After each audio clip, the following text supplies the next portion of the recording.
The conference room smelled like burnt coffee and dry erase markers. A projector fan whined in the corner, steady and impatient. Folding chairs scraped against concrete as people settled. Ranks slid into place without being announced. She stood near the back wall, tablet tucked under her arm, hair pulled tight enough to lift the skin at her temples. No insignia visible. Contractor badge. Beige, easy to ignore. A colonel at the table glanced up. His pen paused mid-note. "Who's that?" No one answered at first. The hum of the projector filled the gap. "She's with the analysts," a major said without turning. "Or comms. One of those." The colonel's jaw worked once. "This is a closed briefing." She took a step toward the door without a word. Her boot heel clicked once on concrete. She stopped, looked back. "The ISR overlay is outdated," she said. Flat. "Grid Delta 7 has a blind spot." The colonel exhaled through his nose. Noted. "You can step." Out. The door shut behind her with a soft hydraulic hiss inside. The briefing continued. Slides advanced. Timelines were debated. Voices layered over each other, confident, sharp, loud. Outside. She leaned against the cinder block wall. Fluorescent lights buzzed overhead. She adjusted the tablet, thumb hovering, then locked the screen. Waited. 3 hours later, the operations floor sounded. Different. No chatter. No jokes. Just keyboards, headsets, and a low, creeping tension that didn't belong. On the main screen, a drone feed jittered. Static crawled along the edge. A convoy icon blinked amber. "Say again," someone said. "To fast. Contact. Multiple vectors. We lost Bluetooth." Chairs rolled back. Someone swore under their breath. A lieutenant colonel leaned over a console, knuckles white. "Why isn't the QRF moving?" "Route compromised." "The bridge, sir." "It's gone." The room filled with overlapping voices now. Orders stacking.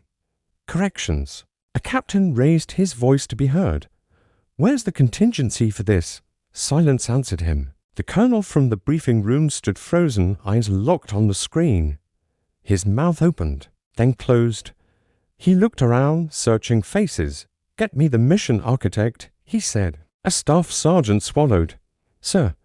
She was reassigned earlier. The colonel's face drained of color. He stared at the screen again. The convoy icon flickered red. "Find her," he said.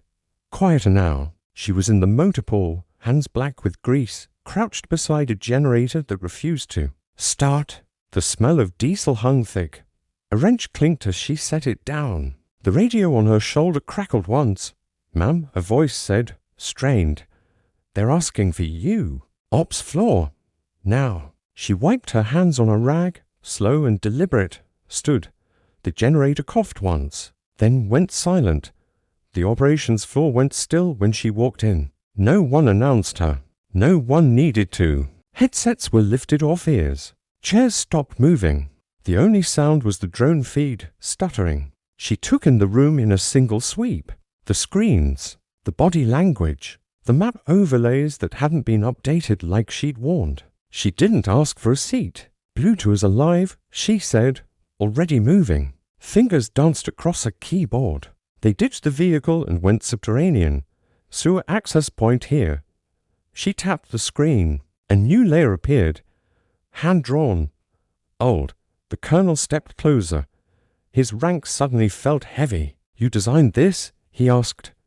She nodded once. Didn't look at him. Why wasn't this in the briefing? Her jaw set. Because it wasn't asked for. She rerouted feeds, patched comms through a relay no one else had noticed.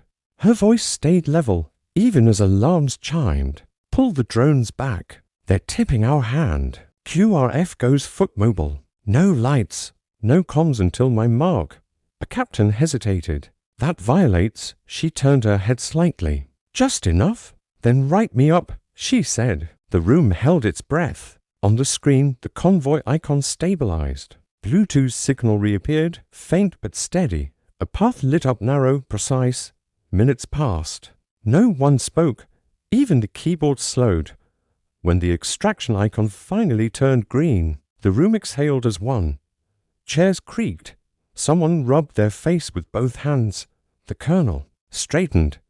His hand rose halfway, stopped, then dropped back to his side. He nodded instead, small, respectful. "Thank you," he said. She shut down the tablet. "I'll submit my report," she replied. She left the room the same way she'd entered. No one followed. That night, the base settled back into routine. Boots on gravel. Distant laughter near the barracks. A helicopter thumped overhead, fading into the dark. In the motor pool, she finished fixing the generator. It roared to life, steady and strong.